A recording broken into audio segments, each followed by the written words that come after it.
El marido la expulsó después de que engordara. Pero lo que el empleado hace, lo cambia todo.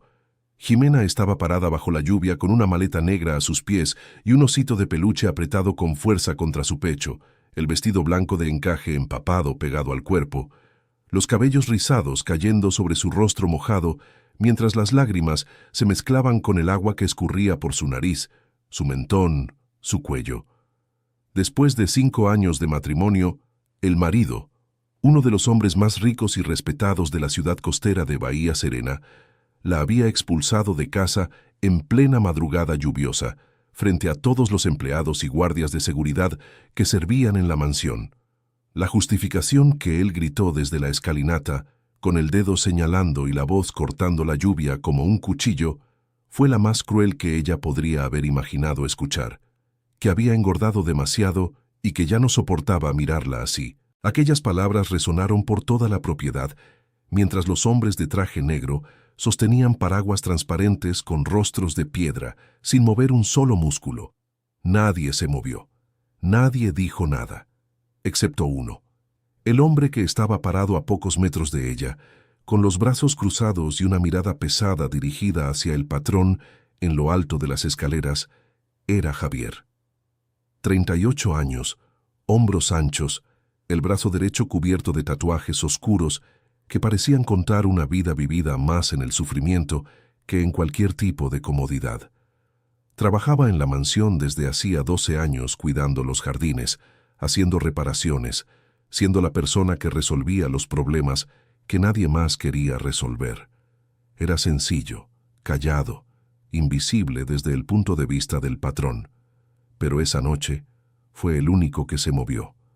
Javier bajó las escaleras lentamente, abrió el paraguas que sostenía en la mano y lo colocó sobre la cabeza de Jimena sin decir una palabra. Fue un gesto tan pequeño que casi pasó desapercibido en medio de la confusión, pero ella lo sintió.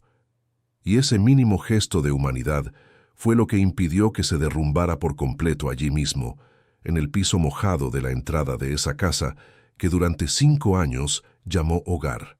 Alejandro Mondragón se quedó parado en lo alto de la escalinata, la camisa blanca abierta en el cuello, los ojos oscuros fijos en el empleado que acababa de proteger a la mujer que él acababa de rechazar.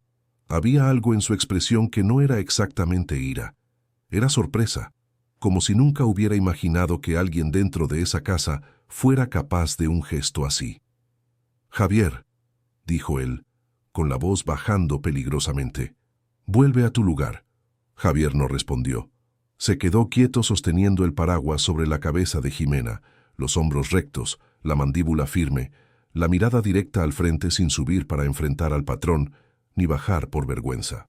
Alejandro hizo una pausa, miró a los guardias de seguridad a su alrededor, como si esperara que alguno de ellos tomara cartas en el asunto, y luego dijo simplemente, «Ella tiene 5 minutos para salir por el portón», y volvió a entrar a la mansión como si eso fuera el cierre de cualquier negocio.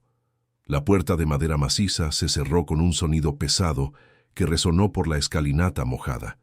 Jimena no podía hablar. Miró a Javier con los ojos rojos, la boca temblando, y él señaló con la cabeza hacia la salida sin apuro. Ella agarró el asa de la maleta negra con una mano, apretó el osito de peluche contra su pecho con la otra y caminó por el portón de hierro mientras la lluvia seguía cayendo sobre ambos. Afuera, la calle estaba desierta. Las casas grandes de la zona residencial Diamante tenían ventanas cerradas y cortinas pesadas. Ninguna luz se encendió. Ningún vecino abrió la puerta. El mundo fuera de la mansión era tan frío como el de adentro, y tal vez por eso Alejandro había encontrado tan fácil mantenerla aislada allí durante tanto tiempo. «¿Tienes algún lugar a donde ir?», preguntó Javier después de un rato, ambos parados en la banqueta mojada, el agua corriendo por la cuneta con el ruido de una pequeña corriente. Ella tardó en responder. Pensó en su madre, en una ciudad vecina, pero ya era casi medianoche y apenas recordaba el número de celular de ella de memoria porque Alejandro le había cambiado el aparato hacía unos meses y ella nunca había pasado los contactos antiguos al papel. Pensó en antiguas amigas, pero hacía tanto que no hablaba con ninguna de ellas, que ni siquiera sabía si los números seguían siendo los mismos. «No», dijo ella finalmente. Él asintió lentamente, como si ya supiera que esa sería la respuesta. «Entonces ven conmigo». Jimena lo miró. No era desconfianza, era cansancio, el tipo de cansancio que cala tan hondo que ya nada parece una amenaza. Ella solo quería dejar de estar parada bajo esa lluvia. Solo quería no tener que seguir apretando ese osito contra el pecho, como si lo soltaba, fuera a perder el único pedazo de sí misma que aún no había sido destruido esa noche. Ella siguió a Javier. Caminaron por varias calles hasta llegar a una colonia más sencilla, la colonia San Juan, de casas pequeñas y bardas bajas, donde los postes tenían la luz amarilla y débil de ese tipo que nunca se reemplaza. La lluvia había disminuido a una llovizna fina que se posaba en el cabello de Jimena sin que ella intentara apartarla. Javier iba un paso adelante, el paraguas inclinado sobre ella sin decir nada. Ella jalaba la maleta negra que traqueteaba sobre las piedras irregulares de la banqueta, y el ruido de las rueditas en el adoquín fue el único sonido entre los dos por un buen rato. Javier se detuvo frente a una construcción de 2 pisos con un letrero de madera en la fachada. El letrero decía «Pensión Doña Marta», con una letra tan desgastada que apenas se leía. La pintura rosa, casi toda comida por el sol de los años. Tocó la puerta. Tardó unos minutos. Luego, la luz del pasillo se encendió por debajo de la entrada y la puerta fue abierta por una mujer de unos 60 y tantos años, cabello cano recogido en un chongo flojo, bata rosa y los ojos muy abiertos, de quien fue arrancado del sueño pero que no mostró ninguna molestia por eso. «Javier», dijo ella, mirándolo a él y luego a Jimena. «Virgen Santa, ¿qué pasó?» «Necesita un lugar donde quedarse, doña Marta», dijo él simplemente, como quien hace una petición que sabe que será atendida. La mujer no hizo más preguntas. Abrió la puerta por completo y dijo: «Entren, entren, los dos. Estás empapada, hija mía». Jimena entró.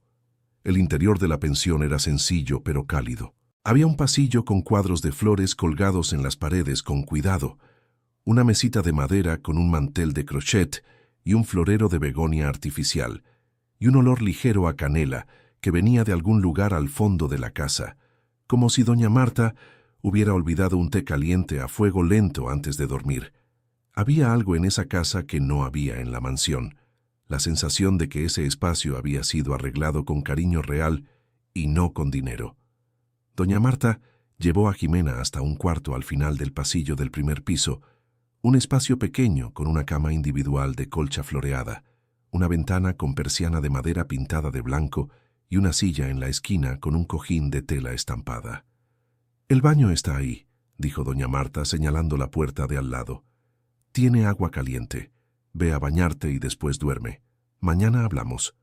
Jimena miró la cama, la silla, el osito que aún sostenía en los brazos, sin darse cuenta de que no lo había soltado desde que salió de la mansión. Puso al osito con cuidado en la silla, como si fuera un niño pequeño que estaba siendo acostado para dormir, y fue al baño. Mientras el agua caliente caía sobre ella, fue solo entonces que lloró de verdad. No el llanto contenido de quien está siendo observado, no el llanto de rabia de quien está en medio de una discusión con alguien que va a responder. Era el otro tipo, el que viene cuando la persona finalmente cierra la puerta, se queda sola de verdad y ya no tiene que aguantar nada para nadie. Aquel tipo de llanto que viene del fondo del estómago y sube despacio, que hace que la respiración se trabe en sollozos, que duele de una manera que no tiene un nombre preciso, pero que cualquier persona que haya pasado por una pérdida grande conoce muy bien. Ella lloró hasta no tener más fuerza para llorar, y después se quedó quieta debajo del agua por un tiempo, con las manos apoyadas en la pared de azulejo frío, respirando, solo respirando, dejando que el agua caliente cayera.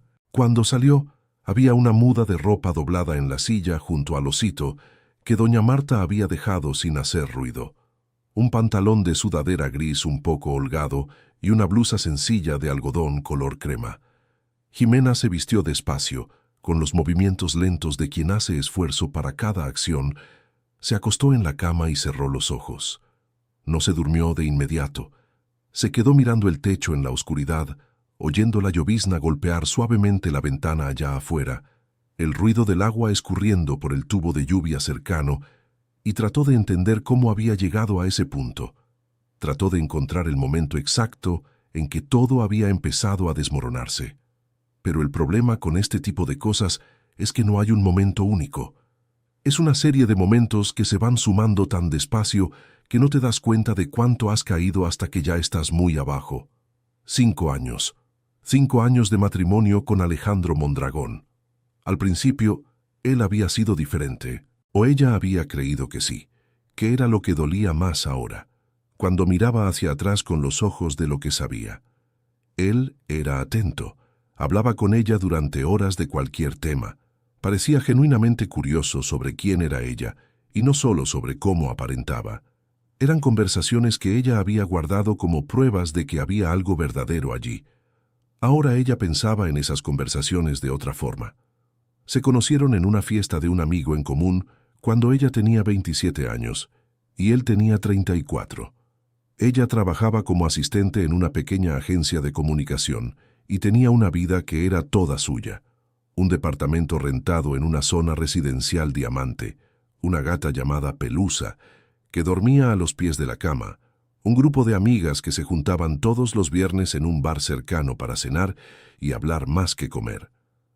Cuando empezó a salir con Alejandro, ese mundo fue siendo reemplazado despacio por otro. Él era seductor en el sentido más sutil. No imponía, proponía.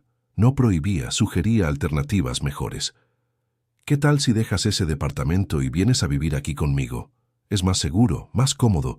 Te encantaría la zona residencial diamante. Sé que te gustan tus amigas, pero ese bar al que van no es el ideal, y mañana he reservado una cena en un lugar bonito para nosotros dos. La gata es adorable, pero tengo alergia, ¿sabes? ¿No sería mejor que se quedara en casa de tu mamá por ahora?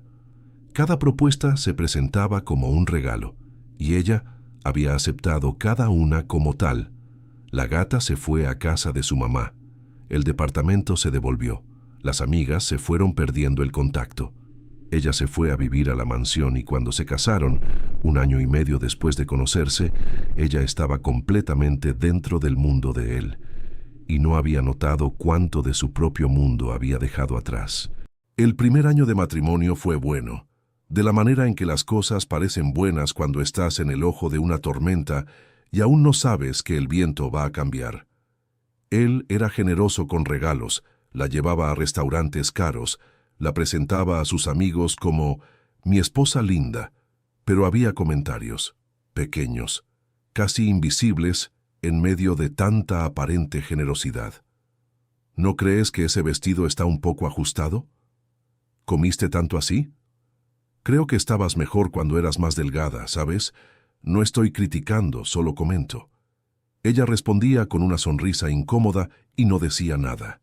Cada comentario se quedaba, sin embargo, con la precisión con que este tipo de cosas se queda, grabado en algún lugar al que la persona no accede conscientemente, pero que va moldeando la forma en que se ve a sí misma. En el tercer año, ella quedó embarazada. Jimena cerró los ojos en la cama de la pensión y respiró hondo. Esta parte no le gustaba dejar que la memoria la tocara. Era como abrir una puerta en una casa oscura sin saber qué había al otro lado. Pero llegó igual que siempre, con ese peso específico y exacto en medio del pecho que había aprendido a reconocer. El embarazo lo descubrió una mañana común de martes. Estaba sola en casa. Alejandro había salido a una reunión e hizo la prueba en el baño con las manos ligeramente temblorosas, sin saber muy bien qué esperaba encontrar. 2 rayitas. Se quedó parada mirando el resultado por un tiempo que nunca supo cuánto fue. Había una especie de vértigo en ese momento, una sensación de que el suelo había cambiado levemente de lugar sin que nada visible se hubiera movido. Cuando Alejandro llegó y ella le contó, él se quedó callado un momento antes de sonreír. Una sonrisa que llegó un segundo demasiado tarde, como una respuesta ensayada que no logró decirse a la velocidad correcta. Ella lo notó, pero no dijo nada porque había muchas cosas que notaba y no decía desde hacía años. Los meses siguientes fueron de una felicidad que ella ahora entendía había sido parcialmente construida por ella misma, llenando los espacios vacíos del comportamiento de él con interpretaciones que quería que fueran verdad. Decoraba el cuarto del bebé mentalmente mientras pasaba por el pasillo, pensaba en nombres durante el baño, se despertaba de madrugada y se quedaba con las manos sobre el vientre imaginando cómo sería esa persona, qué le gustaría comer, qué tipo de olor tendría su cabello, si reiría igual que la abuela Guadalupe que reía con el cuerpo entero. A las 16 semanas perdió al bebé. El médico dijo que fue una cuestión de desarrollo, que pasaba, que ella era joven y podía intentarlo de nuevo. Javier estaba sentado a su lado cuando el médico habló, y ella miró el rostro de su esposo buscando dolor. Encontró algo, pero no sabía nombrarlo con precisión. Quizás alivio. Ella empujó ese pensamiento hondo y lo cubrió de vergüenza por haberlo tenido, diciéndose a sí misma que estaba siendo injusta, que estaba proyectando, que el dolor le hacía ver cosas que no estaban ahí. Después de la pérdida, su cuerpo cambió. No de un día para otro, sino a lo largo de semanas y meses, de forma tan gradual que ella misma tardó en percibir la magnitud. Subía de peso sin entender por qué, incluso controlando lo que comía. Sentía un cansancio pesado que no se iba con sueño, como si el descanso dejara de hacer efecto.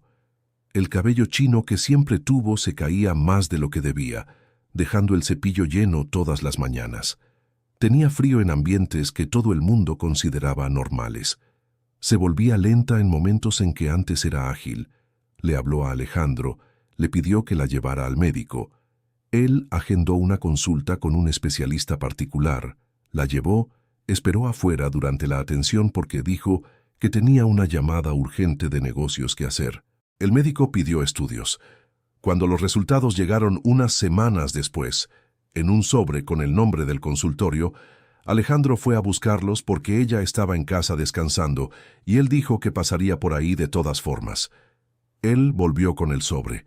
Se sentó en el sillón del estudio, lo abrió, lo leyó y entonces dijo: «Está todo bien. Cansancio postgestacional. El médico dice que es normal. Pasa con el tiempo». Ella le creyó.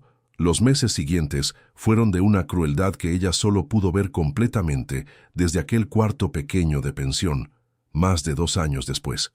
Los comentarios se fueron haciendo más frecuentes y menos disfrazados de preocupación. «Deberías cuidarte más. No creo que necesites ese segundo plato. Se está haciendo difícil verte así. ¿No te preocupa tu apariencia? Mis amigas lo comentaron, ¿sabes? No soy solo yo quien lo nota».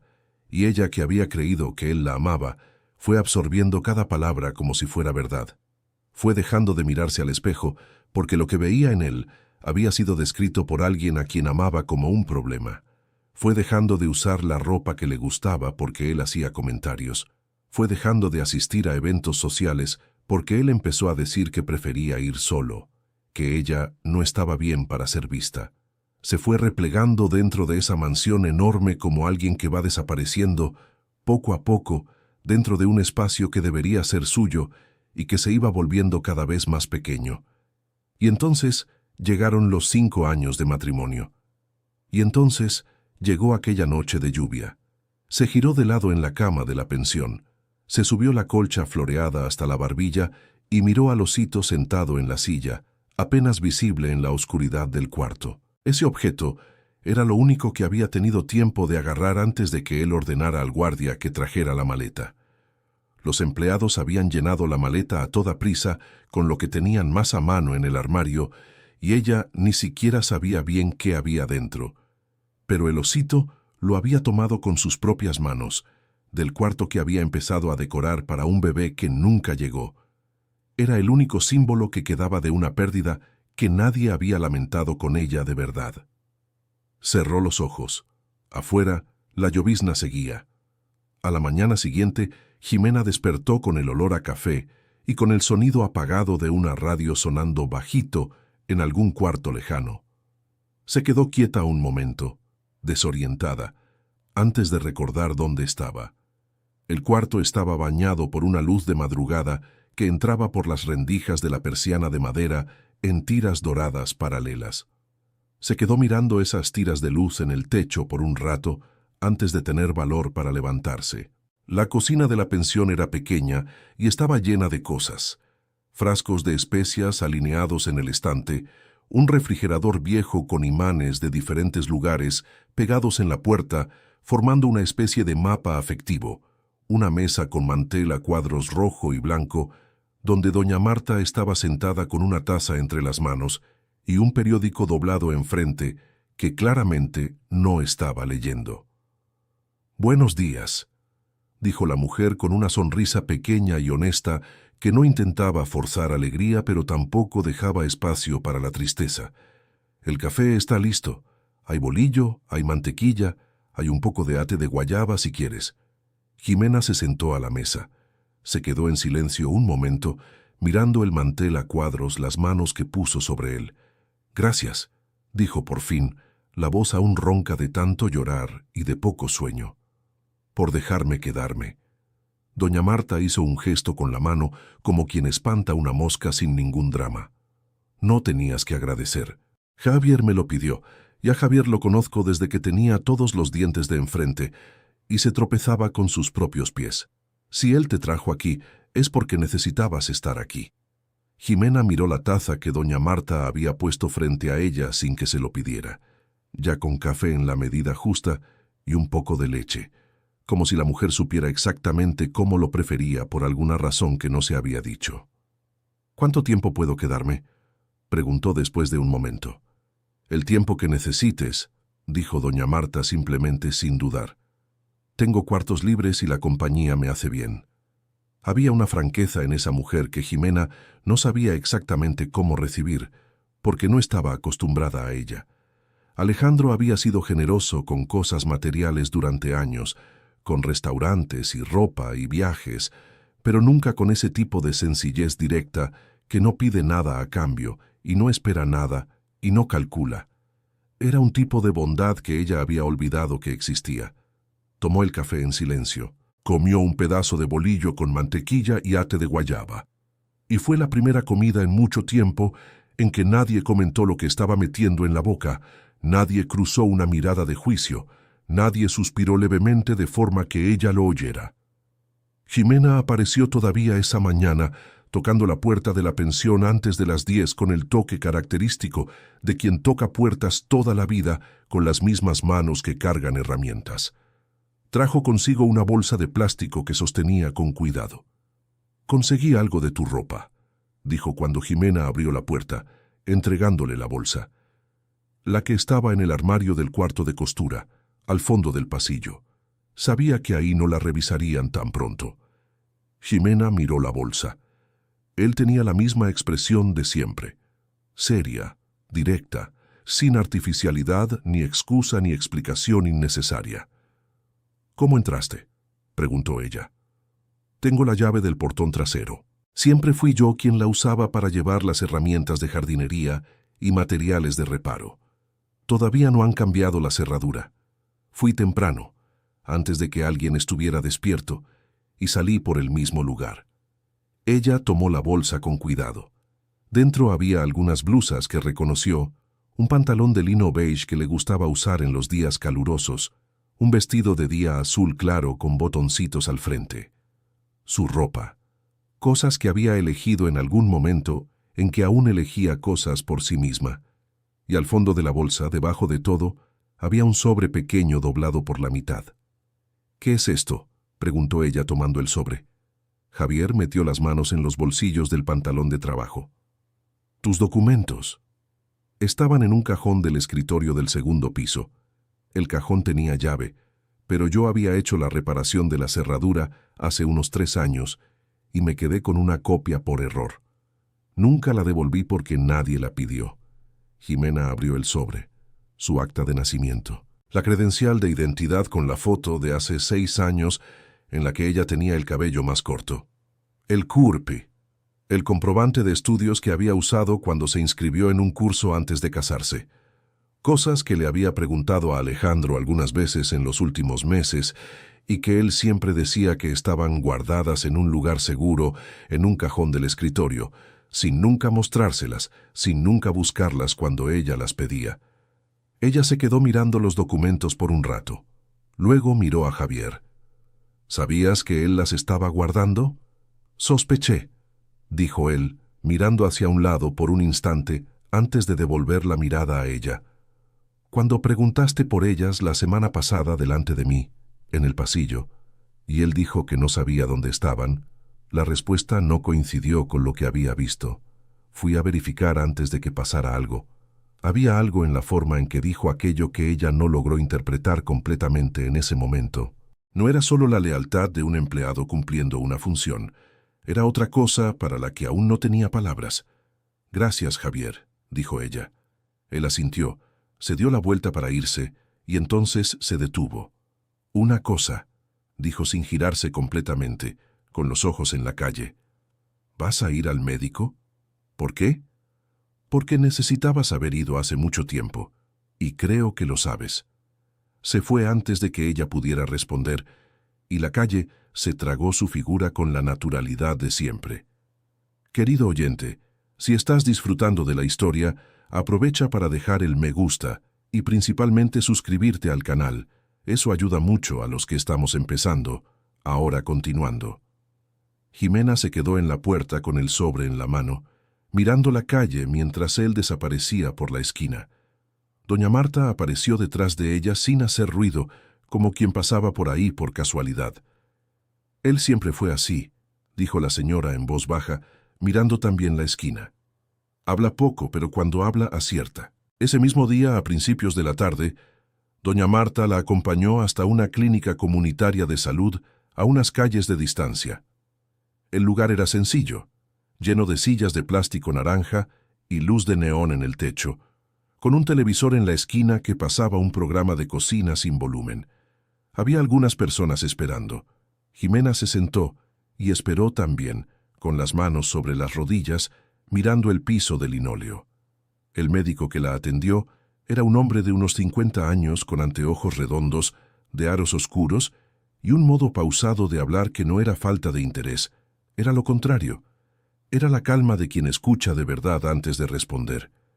Ella describió los síntomas: el cansancio que no se iba, el aumento de peso sin explicación, la caída del cabello, la sensación de frío constante incluso en verano, el ánimo alterado, la lentitud. El médico lo escuchó todo sin interrumpir. Hizo algunas anotaciones y pidió exámenes con una expresión que no era de alerta exagerada, pero que ella sintió que llevaba una hipótesis específica ya formada. «¿Cuándo fue su última consulta?», preguntó él. «Hace unos 2 años y medio, más o menos», dijo ella, «en un consultorio particular». «¿Y el resultado de esa consulta?» «Dijeron que estaba todo bien». Él escribió algo más, sin comentar aquello directamente. Los resultados llegaron unos días después. Ella fue a recogerlos sola, por la mañana temprano, caminando las calles de la colonia con las manos en los bolsillos y el sol débil golpeando las fachadas de las casas. Tomó el sobre con los resultados en la recepción y fue a sentarse en una banca de la plaza a una cuadra de la clínica comunitaria de salud antes de abrirlo, en un gesto instintivo de quien necesita espacio alrededor para recibir una noticia: hipotiroidismo. Ella se quedó mirando la palabra por un rato. El médico le había explicado lo que era antes, incluso de los exámenes, de forma clara. Una condición en la que la glándula tiroides funciona por debajo del nivel normal, causando una serie de síntomas que incluían exactamente todo lo que ella había descrito. Era tratable con medicación oral simple. Con el tratamiento, los síntomas retrocedían progresivamente. El cuerpo volvía a funcionar como debía. Pero había una parte del resultado que llamaba la atención específicamente. La condición estaba claramente instalada desde hacía más de 2 años, sin ningún tipo de tratamiento. Jimena se quedó quieta en la banca con el papel en las manos y sintió algo que tardó un momento en identificar. No era solo tristeza, era la confirmación de un pensamiento que ella había empujado lejos, muchas veces por no querer que fuera verdadero. Alejandro la había llevado al médico particular 2 años y medio atrás. El médico había hecho exámenes. Los resultados habían llegado a la casa en el sobre con el nombre del consultorio. Alejandro había recogido ese sobre y luego le dijo a ella que estaba todo bien. Él sabía.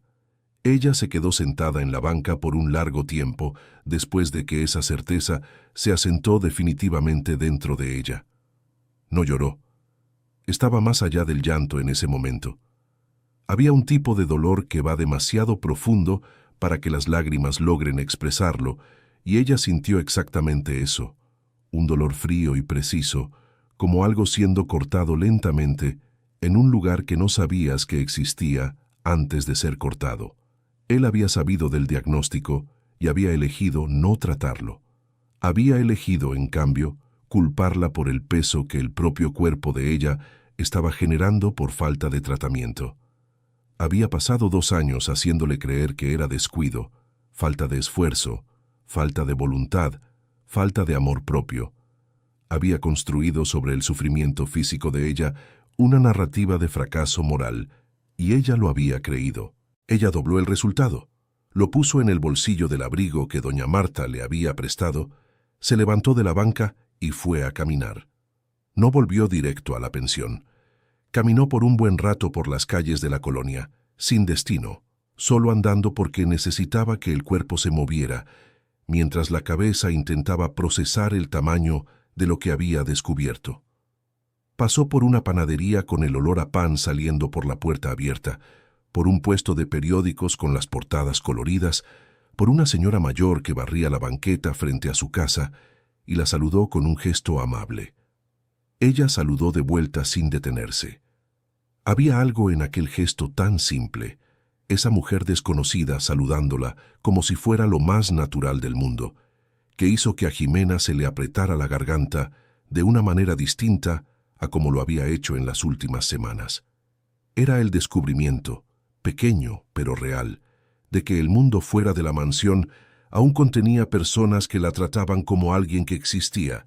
Cuando regresó a la pensión, Javier estaba sentado en la banca de madera del porche delantero, con las manos juntas entre las rodillas, esperando.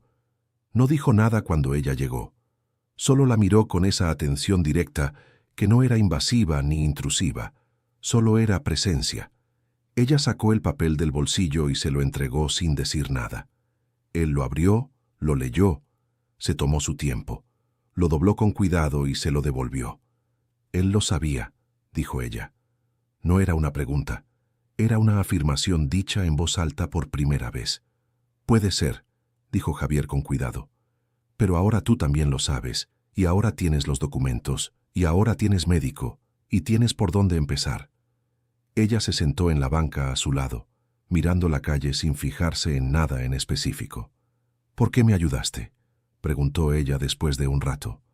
Esa noche, bajo la lluvia, pudiste haberte quedado quieto como todos los demás. Javier se quedó en silencio por un momento.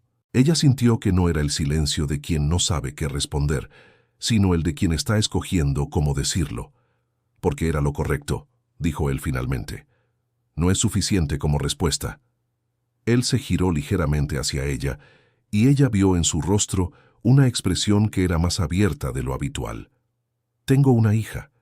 Tiene 17 años, vive con su mamá en un pueblo del interior. No tenemos una relación fácil por las decisiones que tomé cuando ella era pequeña.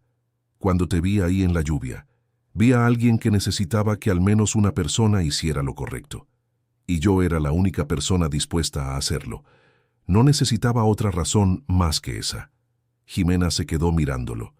Miró sus brazos tatuados, su expresión seria pero con una honestidad desnuda en ese momento. Esa forma de hablar directa, sin adornos y sin pedir aprobación. ¿Cómo se llama tu hija? Sofía. Ella asintió lentamente. Sofía es un nombre bonito. Él volvió a mirar la calle. Lo es. En los días siguientes, Jimena comenzó el tratamiento recetado por el médico. Una pastilla simple, tomada en ayunas, todos los días antes de cualquier otra cosa. El médico le había explicado que los efectos no serían inmediatos ni dramáticos, que el cuerpo necesitaba unas semanas para empezar a responder y que el cambio sería gradual. Ella escuchó cada palabra de esa explicación con una atención que antes había reservado solo para lo que Alejandro decía, como si durante años hubiera puesto en el lugar equivocado el receptor de las cosas importantes. Mientras tanto, el nombre de Alejandro Mondragón seguía circulando por la zona residencial Diamante de Bahía Serena de la manera que él había construido, con su versión de la historia.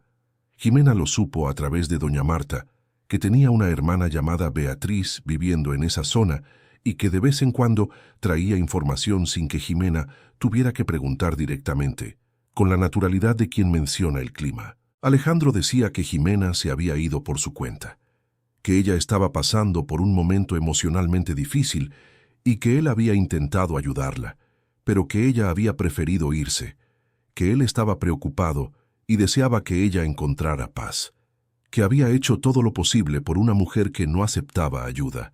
Cada palabra estaba calculada. Cada parte de la historia estaba hecha para convertirlo en el hombre paciente y generoso que había intentado salvar un matrimonio con una mujer que estaba pasando por problemas. Y la gente le creía porque Alejandro había pasado años construyendo una reputación de hombre sólido, confiable, buen esposo visto desde fuera, presencia importante en los eventos de la ciudad. Jimena escuchó aquello y sintió un tipo de enojo que no había sentido antes. No la rabia caliente y sollozante de la noche de lluvia. Era una rabia fría y firme que se asentaba en el estómago y se quedaba ahí sin prisa por ir a ningún lado. Ella empezó a entender que quedarse callada sería aceptar la versión de él, y que aceptar la versión de él sería seguir siendo borrada, solo que esta vez desde lejos. Fue doña Marta quien trajo la idea. Una tarde de miércoles, mientras las dos tomaban té en la cocina y el sol de la tarde entraba por la ventana lateral en ángulo bajo. «Mi hija es abogada», dijo la mujer sin preámbulos, colocando la taza en la mesa como quien coloca una carta sobre un tablero. «Trabaja en una ciudad vecina. No es una firma grande, es ella con 2 socias más. Pero es buena, muy buena, y no le tiene miedo a un caso difícil». Jimena la miró. «Yo no tengo dinero para pagar una abogada». «No tienes dinero ahora», corrigió doña Marta con una calma que no era falta de sensibilidad, era convicción. «Pero estuviste casada 5 años con uno de los hombres más ricos de esta ciudad.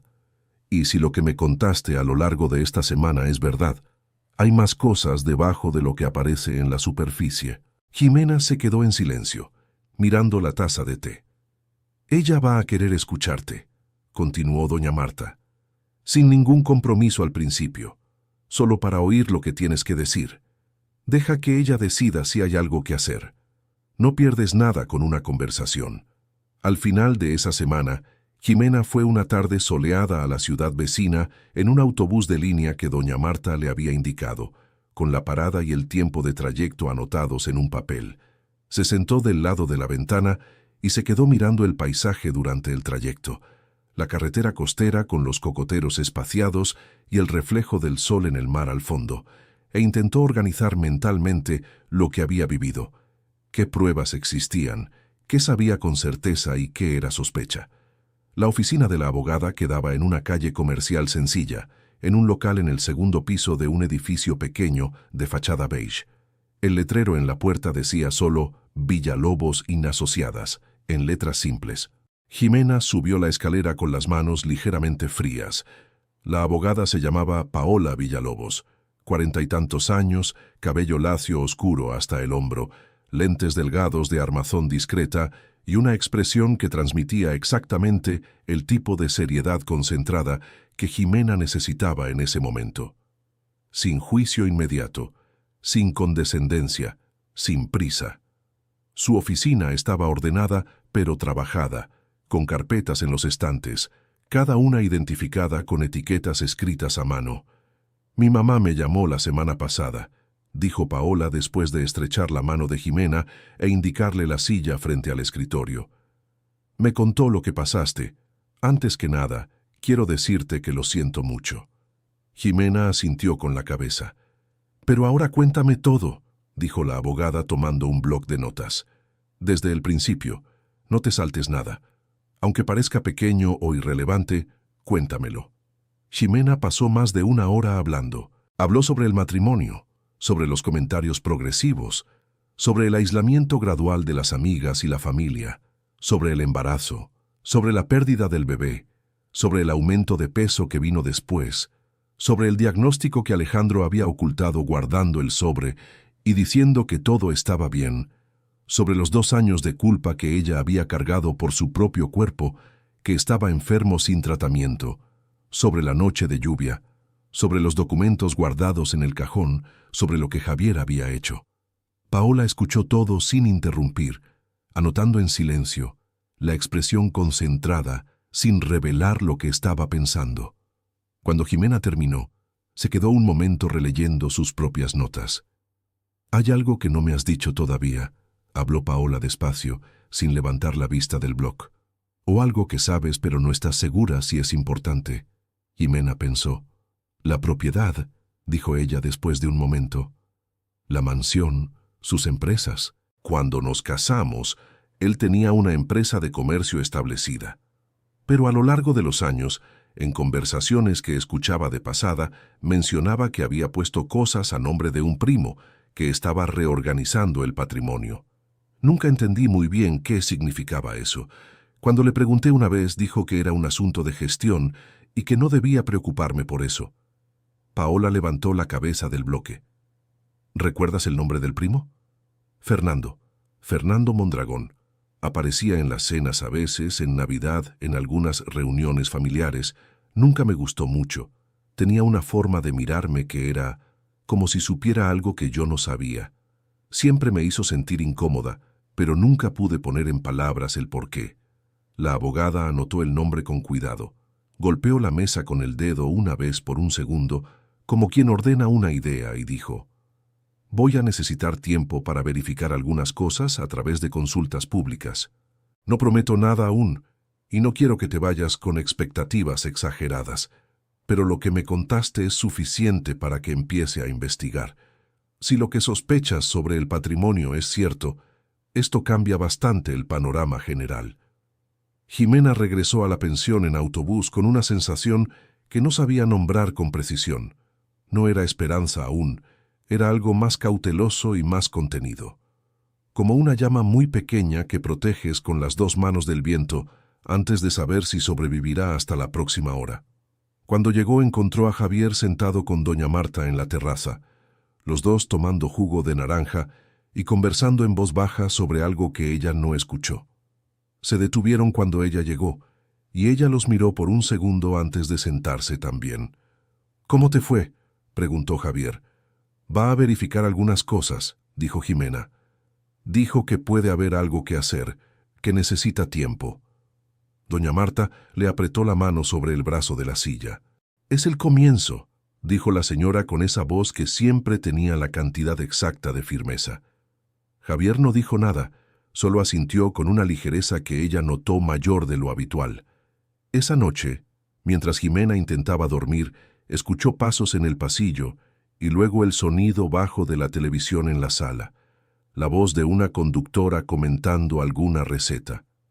Doña Marta se despertaba a veces de madrugada y veía programas antiguos de cocina que grababa durante la semana y veía cuando no podía dormir. Ximena había descubierto. Había algo reconfortante en ese hábito pequeño y humano, en esa vida que seguía ocurriendo normalmente a su alrededor mientras la suya estaba suspendida y sin forma definida. Cerró los ojos y pensó en su madre, Guadalupe, 62 años, trabajando en una pequeña tienda de telas en una ciudad vecina, artritis en las rodillas que había empeorado en los últimos inviernos, una forma de reír que hacía que todo el cuarto pareciera más iluminado, esa risa que envolvía el cuerpo entero. Ximena había perdido el contacto progresivamente durante el matrimonio, no por pleito, no por un corte decisivo, sino por la lenta acumulación de cancelaciones, de llamadas acortadas, de visitas que nunca ocurrían, porque siempre había alguna razón que Alejandro había creado para ese fin de semana específico. Pensó, era hora de llamar.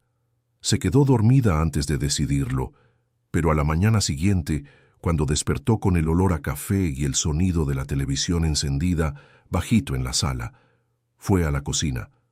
Tomó el café que doña Marta había dejado listo en el termo, se sentó a la mesa y marcó el número de su madre que sabía de memoria.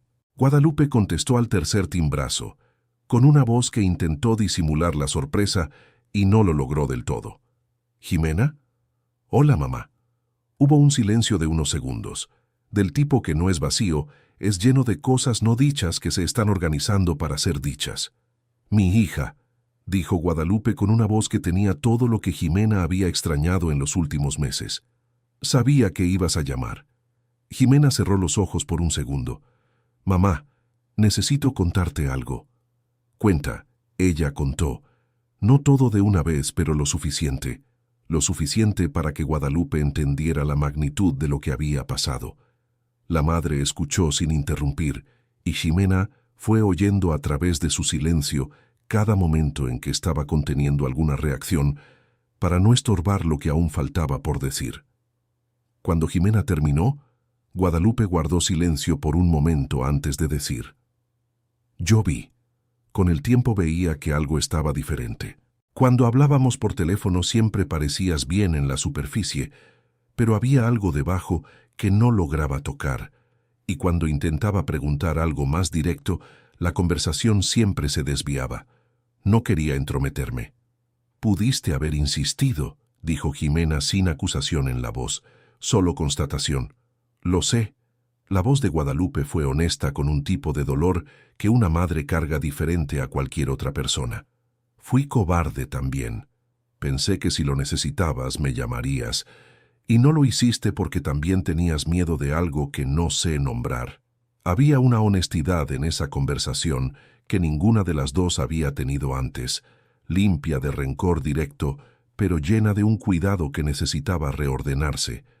¿Puedo ir a verte?, preguntó Guadalupe. Sí, dijo Jimena. Por favor. A la semana siguiente, mientras Jimena se preparaba para ir a la oficina de Paola con el nuevo material que había reunido, Guadalupe llegó a la pensión en autobús.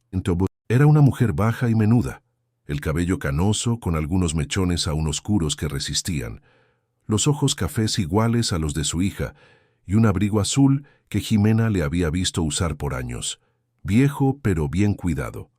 Cuando Guadalupe la vio en la puerta de la pensión, se quedaron paradas un segundo, mirándose una a la otra con esa excitación de cuando ha pasado demasiado tiempo desde que no ves a alguien que amas y no sabes dónde comienza el abrazo.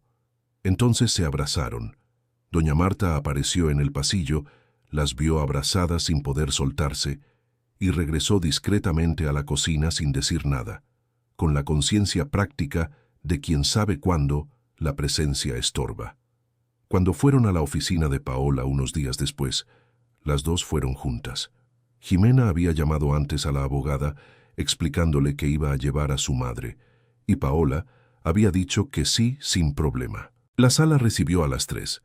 Guadalupe se sentó al lado de su hija y se quedó con las manos sobre el regazo con esa postura de quien está presente, pero no va a interferir a menos que la llamen. Jimena puso sobre la mesa el cuadernito azul de portada gastada, porque en los días anteriores Javier había aparecido en la pensión con una expresión diferente a la habitual, más pesada, y había pedido hablar con ella a solas. Fueron al balcón. Él sacó el cuadernito del bolsillo del pantalón de trabajo y lo colocó en la mesa entre los dos. En los últimos meses, dijo despacio, sin prisa, como alguien que había pesado cada palabra antes de llegar ahí, empecé a anotar cosas que oía dentro de la casa. Comentarios de Alejandro cuando recibía amigos del trabajo, conversaciones que tenía con su socio durante las cenas en la sala, cosas que llegaban a mí mientras trabajaba en el jardín o hacía reparaciones en el pasillo. Al principio no fue planeado, pero luego empecé a hacerlo a propósito porque lo que estaba oyendo era serio.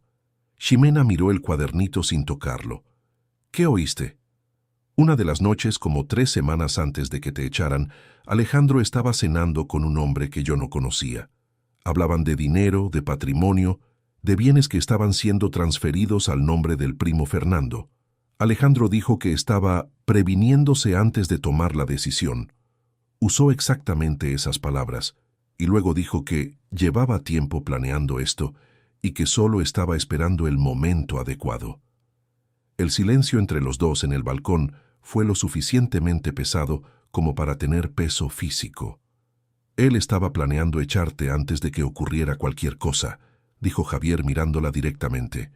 Tu peso fue solo la excusa que él eligió usar cuando decidió que era hora, pero la decisión ya estaba tomada antes. Jimena tomó el cuadernito y lo abrió.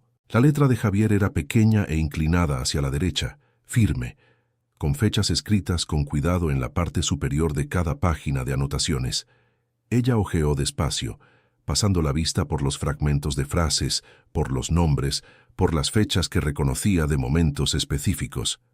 «¿Por qué no me contaste esto antes?» «Porque no sabía si era mi lugar», dijo él con una honestidad que dolió de una manera limpia.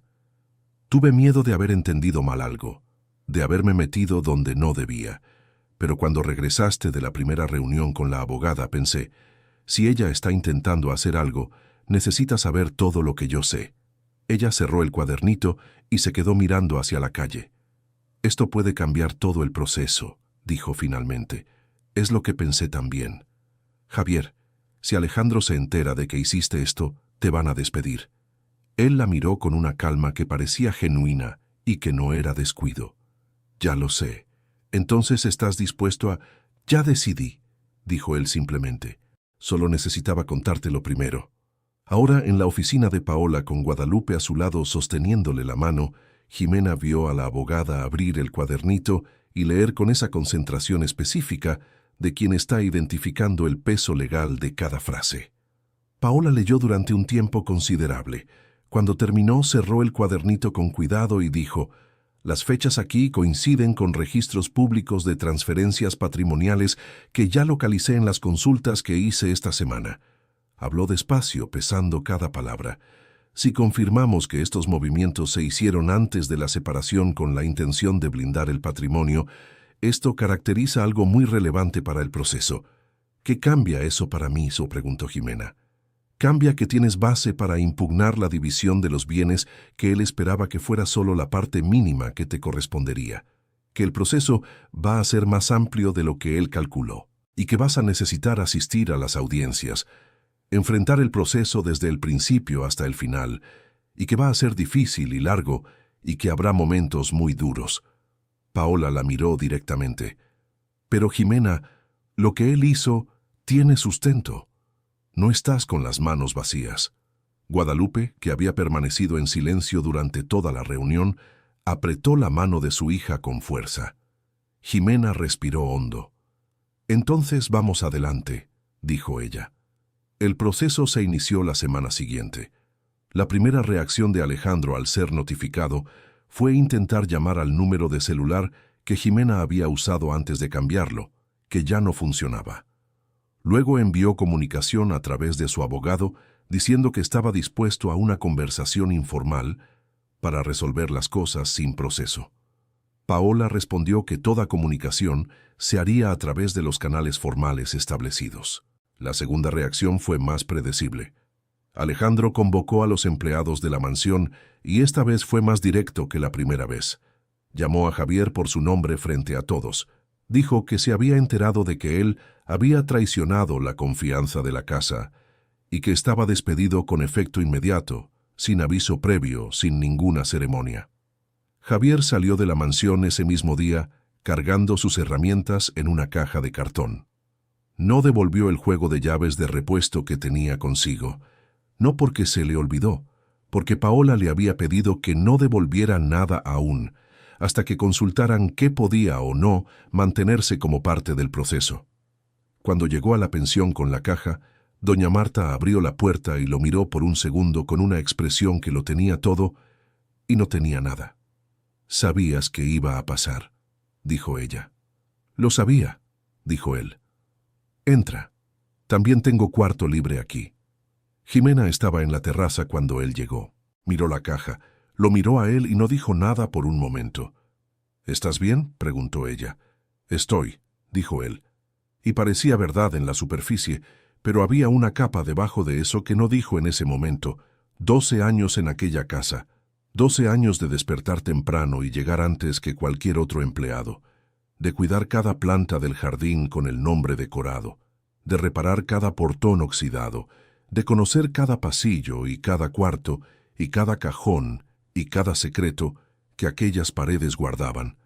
Salir con una caja de cartón y ninguna palabra de despedida de nadie, ningún reconocimiento, como si 12 años de presencia diaria pudieran borrarse con una frase. Eso tenía un peso que no cabía en una respuesta corta. Aquella noche, después de que Jimena se fue a dormir, Javier se quedó sentado en la terraza de la pensión por un tiempo más largo de lo habitual. Doña Marta trajo 2 vasos de limonada sin que se los pidieran, se sentó junto a él en la otra silla y se quedó en silencio también, mirando hacia la calle. «¿Cómo estás de verdad?», preguntó ella después de un rato. Él se quedó un momento sin responder. «Aquella casa era todo lo que tenía de estable», dijo él finalmente, «aunque fuera un lugar donde nunca me sentí completamente cómodo siendo quien era, pero era predecible, tenía rutina, y la rutina, cuando no tienes muchas cosas alrededor, es casi lo mismo que seguridad. ¿Y ahora?». Él miró el vaso de limonada, las gotas de condensación resbalando por el vidrio. «Ahora voy a tener que construir otra cosa». Doña Marta le dio una palmada suave en la rodilla con la mano, el gesto de alguien que conoce a otra persona desde hace mucho tiempo y no necesita muchas palabras. «Sabes hacer eso mejor de lo que crees», dijo ella. Él no respondió, pero ella vio la comisura de su boca elevarse ligeramente por un segundo antes de volver a la normalidad. Las semanas siguientes fueron de una tensión que subía y bajaba como la marea, con días de aparente estabilidad, interrumpidos por momentos de empeoramiento que nadie lograba predecir. Jimena tuvo que comparecer a la primera audiencia en una mañana de cielo nublado. Llegó con Paola y con Guadalupe, quien había decidido quedarse unas semanas más. Del lado opuesto de la mesa larga de la sala de audiencias, Alejandro entró con 2 abogados y con la expresión que ella conocía bien. Esa mezcla calculada de frialdad y desprecio que usaba para minimizar a las personas antes siquiera de abrir la boca. Pero cuando la vio entrar, hubo un segundo de duda en su rostro que ella captó con claridad. Era pequeña, pero estaba ahí. Sorpresa de que ella hubiera llegado con la cabeza en alto, con ropa buena, el cabello rizado bien arreglado, los ojos en el lugar correcto. Él había esperado otra cosa. Ella no era lo que él había esperado. La audiencia fue larga y agotadora, con cada lado presentando su versión, cada abogado intentando reforzar lo que favorecía a su cliente y cuestionar lo que favorecía al otro. Los abogados de Alejandro intentaron descalificar las anotaciones de Javier, llamándolas suposiciones subjetivas de un empleado descontento. Paola presentó las coincidencias entre las fechas de las anotaciones y los registros públicos de transferencias patrimoniales, pidiendo que fueran verificadas formalmente. El responsable de la audiencia aceptó la verificación. Jimena salió de allí con las manos frías y el corazón acelerado, pero con los pies en la tierra. «Lo hiciste muy bien», dijo Paola cuando salieron. «Temblaba por dentro», dijo Jimena. «Lo sé, pero no se notó. Eso importa». Guadalupe estaba esperando afuera con una sonrisa que sostuvo con el mismo esfuerzo visible de quien está siendo fuerte por alguien que ama. Cuando las 3 caminaron juntas por el pavimento de salida, había entre ellas una solidaridad silenciosa que Jimena no pudo nombrar en ese momento, pero que sintió de una manera que se quedó. En las semanas siguientes, mientras el proceso avanzaba a su propio ritmo, Paola trajo una novedad inesperada en una llamada telefónica de una mañana. «Hay una persona que quiere hablar contigo», dijo la abogada con un tono que Jimena aprendió a identificar como el tono que usaba cuando algo era importante. «¿Quién?» «Una exempleada de la empresa de Alejandro. Trabajó allí por algunos años. Fue despedida hace aproximadamente un año de una forma que ella describe como injusta. Cuando se enteró del proceso en curso, se puso en contacto conmigo por recomendación de alguien que conoce a alguien. Ella tiene documentos que guardó sin saber exactamente qué hacer con ellos. ¿Qué tipo de documentos? Contratos de operaciones financieras de la empresa de hace unos 3 años, firmados con su nombre en el campo de avalista. El silencio que siguió duró más de lo que debía. «Yo nunca firmé nada», dijo Ximena finalmente, la voz más firme de lo que esperaba que saliera. «Lo sé», dijo Paola. «Es exactamente por eso que es importante». La exempleada se llamaba Mónica. 40 años, una forma directa de hablar que Ximena reconoció como la de alguien que ya ha pasado por más de lo suficiente y no tiene más paciencia para rodeos innecesarios. Cuando se encontraron en la oficina de Paola una tarde de la semana siguiente, Mónica llegó con una carpeta de plástico transparente donde los documentos eran visibles incluso antes de que ella la sentara sobre la mesa. Eran 4 contratos, todos con fechas diferentes a lo largo de un periodo de 18 meses, todos con el nombre de Ximena en los campos de avalista, todos con una firma que se parecía a la suya, pero que no lo era. Ximena miró las firmas por un largo momento. Había una diferencia específica en la forma en que cruzaba la T del apellido que notó de inmediato, porque era un trazo que había desarrollado desde adolescente y que era consistente en todo lo que había firmado desde entonces. «Yo nunca había visto estos documentos antes», dijo ella, la voz controlada. «Sabía que no eran legítimas», dijo Mónica con la misma calma de quien narra algo que procesó hace mucho tiempo. «En la época en que estos contratos se prepararon, yo era la responsable del departamento administrativo. El abogado de la empresa me entregó las páginas ya firmadas y me pidió que las anexara al resto del expediente como documentos finalizados. Pero las firmas no coincidían con las que había visto en documentos anteriores donde constaba el nombre de la señora. Cuando comenté con el abogado que había una inconsistencia, fui despedida al día siguiente sin ninguna explicación formal». «¿Por qué guardó estos documentos?», preguntó Ximena. Mónica dudó por un segundo. «Porque sentía que iba a necesitarlos algún día». Habló despacio, como quien aún está encontrando las palabras para algo que sintió antes de poder articularlo. «No para mí exactamente, pero alguien iba a necesitarlos y no quería que desaparecieran». Había una solidaridad en esa respuesta que Ximena sintió en el pecho de una manera que no esperaba. Esa mujer que nunca había conocido antes, que no tenía ninguna obligación con ella, había guardado por más de un año una prueba de algo incorrecto, sin saber exactamente para qué, pero siguiendo una intuición de que era lo correcto guardarlo. Paola incorporó los documentos al proceso. Cuando la defensa de Alejandro recibió el material ampliado, hubo una pausa antes de cualquier respuesta formal. Era el tipo de pausa que ocurre cuando alguien está recalculando el tamaño de un problema que se volvió más grande de lo que había planeado. La propuesta de acuerdo llegó la semana siguiente a través de su abogado. Una cantidad definida, rápida, sin proceso completo.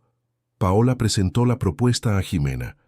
«No voy a aceptar», dijo Ximena antes de que la abogada terminara de explicar los términos. Paola se quedó un momento en silencio. «¿Estás segura? ¿Puedo explicar lo que sería posible conseguir si...»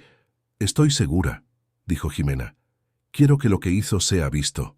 No solo por mí, por quien va a necesitar saber».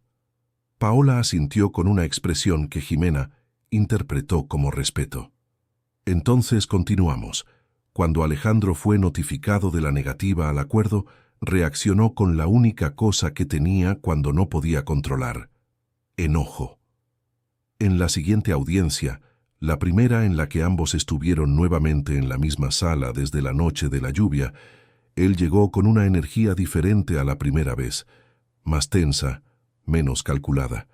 La compostura era más difícil de mantener. En algún momento de la audiencia, perdió el control por unos segundos y dijo cosas que no debía haber dicho frente a nadie, sobre las circunstancias del matrimonio, sobre las decisiones que había tomado, sobre lo que pensaba de Ximena a lo largo de los años. No fueron detalles que ninguno de sus abogados hubiera planeado revelar. Fueron cosas que salieron de la rabia que había contenido malamente durante semanas y que la presión del proceso había hecho estallar. El responsable de la audiencia registró formalmente el episodio. Paola permaneció inmóvil durante todo, sin demostrar nada en el rostro. Después, cuando salieron para el receso, le dijo a Jimena en voz baja: «Esto que dijo acaba de confirmar muchas cosas que estábamos tratando de demostrar. Se ayudó muy poco ahora». Jimena se quedó mirando la pared del pasillo.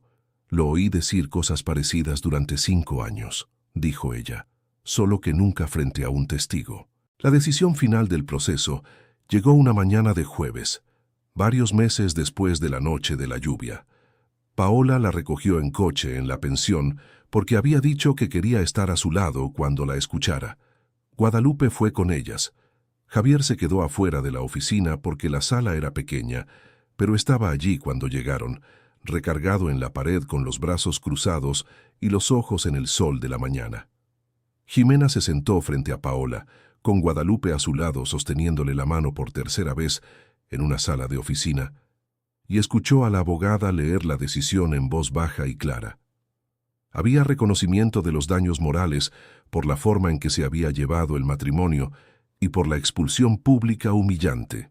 Había derecho a una parte de los bienes matrimoniales, revisada al alza con base en las transferencias identificadas como preventivas al proceso de separación. Había responsabilización por los contratos firmados sin su conocimiento o consentimiento, con la respectiva indemnización, y había una determinación de investigación sobre el patrimonio transferido a Fernando Mondragón por irregularidad en el proceso.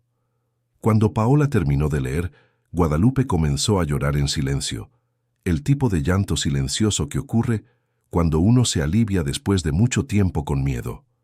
Jimena se quedó mirando el papel frente a ella con los ojos cerrados, respirando hondo. Había un silencio en ese momento que era diferente a todos los otros silencios de los meses anteriores. No era el silencio del vacío, era el de quien ha llegado al otro lado de algo muy pesado y está descubriendo cómo es el aire allí. Abrió los ojos. «Gracias», dijo a Paola. La abogada apretó ambas manos de ella sobre la mesa con una firmeza que no era dramática. «Fuiste tú», dijo ella. «Yo armé el argumento. Las piezas eran todas tuyas». Cuando salieron de la oficina, Javier estaba recargado en la pared del lado de afuera con los brazos cruzados, el rostro ligeramente vuelto hacia el sol de la tarde. Cuando las vio, descruzó los brazos y se puso recto. Jimena fue hacia él y se detuvo a una distancia corta. «Funcionó», dijo ella. Él se quedó en silencio por un segundo. «Lo sé», dijo él. Ella lo miró con una curiosidad genuina. «¿Cómo lo sabes?» «Porque saliste con la cabeza en alto. Si no hubiera funcionado, no estarías con la cabeza en alto». Guadalupe vino detrás y apretó el hombro de Javier con una mano, sin decir nada, con el gesto simple y completo de quien reconoce a alguien que se mantuvo al lado de una persona que ama cuando más lo necesitó. Los 4 caminaron hacia la pensión, doña Marta ya esperando en la puerta porque Paola había llamado antes de salir de la oficina. La señora había preparado un almuerzo que sintieron desde el final de la calle, el olor a frijoles y arroz, y a algo horneándose que era inconfundible. Querido oyente, si estás disfrutando la historia, aprovecha para darle like y sobre todo suscribirte al canal.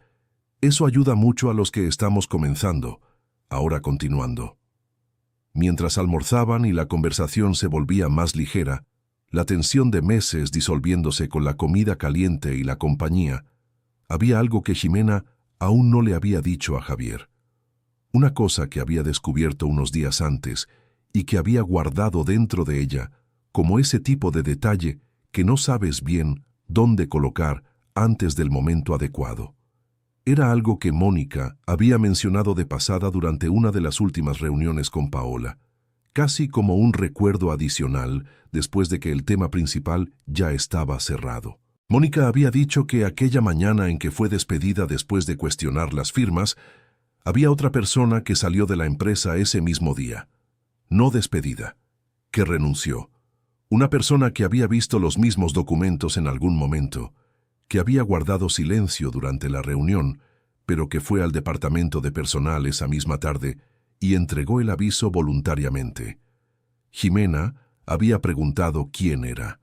Mónica dijo que era un hombre del área de mantenimiento, que tenía tatuajes en el brazo, que ella lo recordaba porque había sido la única persona en esa empresa que había salido a tomar el mismo café que ella en el pasillo y le había preguntado cómo estaba en ese mismo día difícil antes de que cualquiera de los dos supiera que ninguno iba a regresar a ese lugar.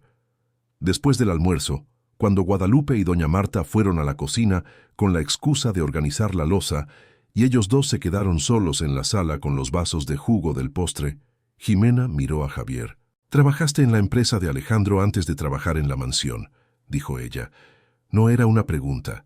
Él se quedó en silencio por un segundo que tuvo peso. «Trabajé», dijo él. «¿Y viste los contratos?» «Antes que Mónica». Otra pausa. «Los vi». «¿Y te fuiste?» «Me fui». «¿Por qué regresaste?» Él se quedó mirando el vaso por un momento antes de responder. «Necesitaba trabajo», dijo. «Tenía cuentas que pagar, tenía a Pelusa aún pequeñita necesitando.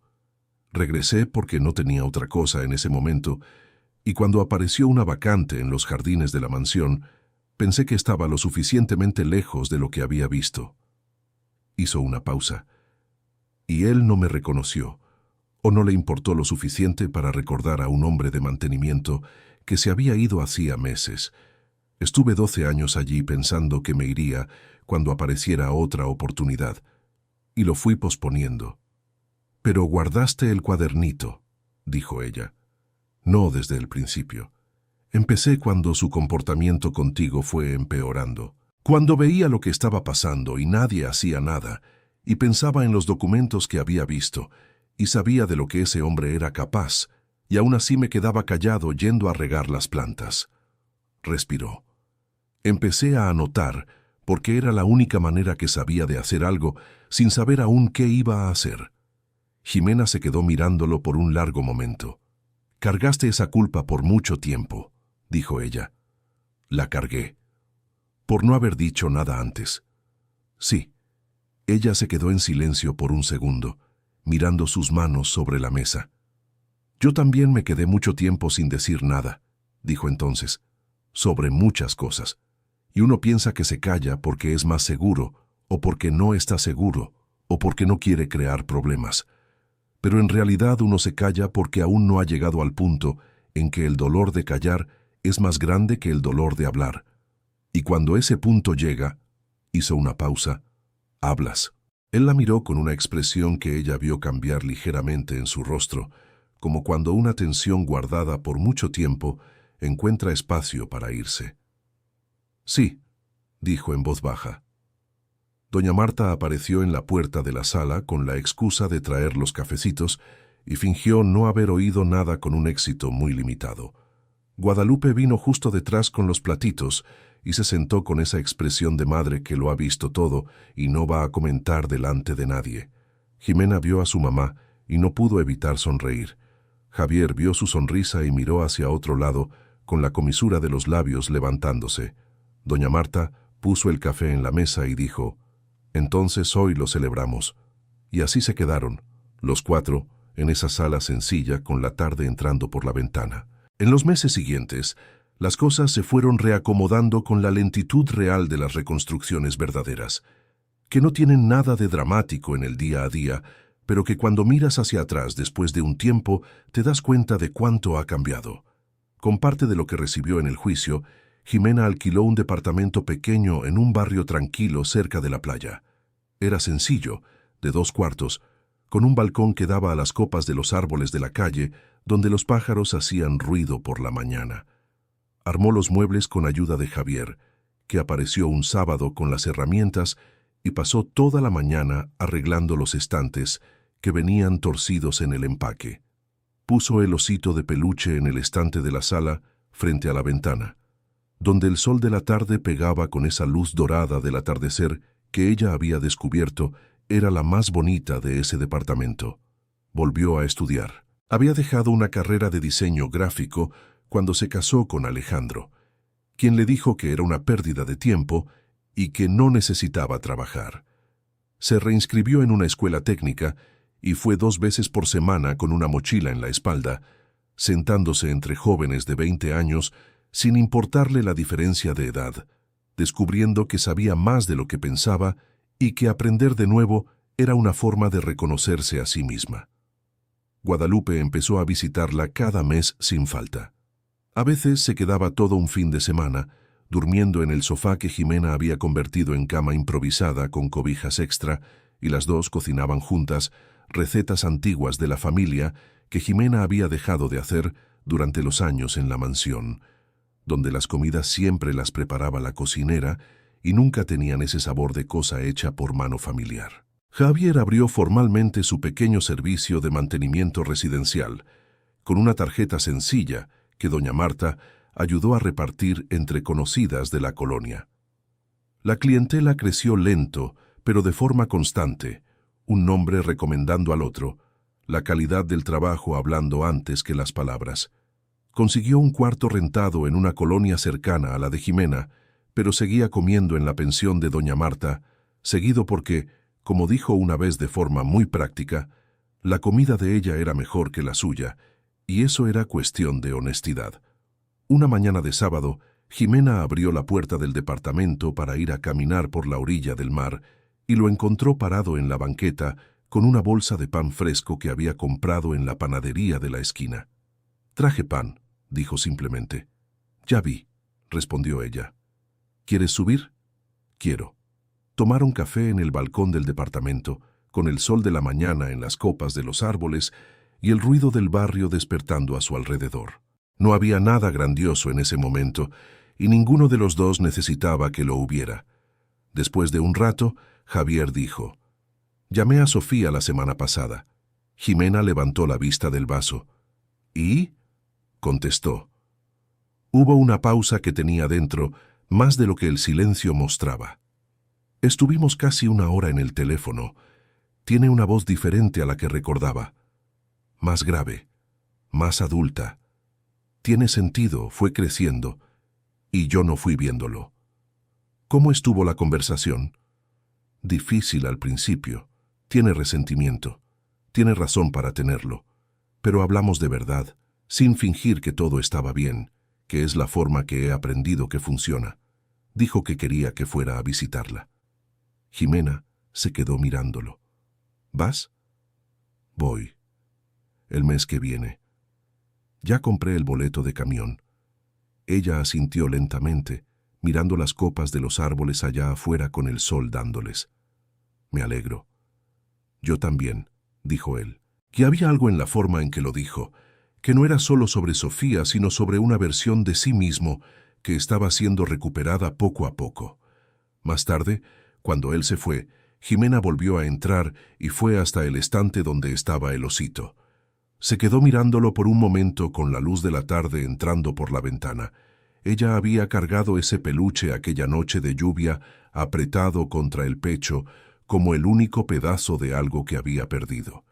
Y durante mucho tiempo, él había sido exactamente eso, el símbolo de un dolor sin fondo, de una pérdida que había desencadenado todo, de un período de vida que le habían robado de adentro hacia afuera por alguien que prometió amarla.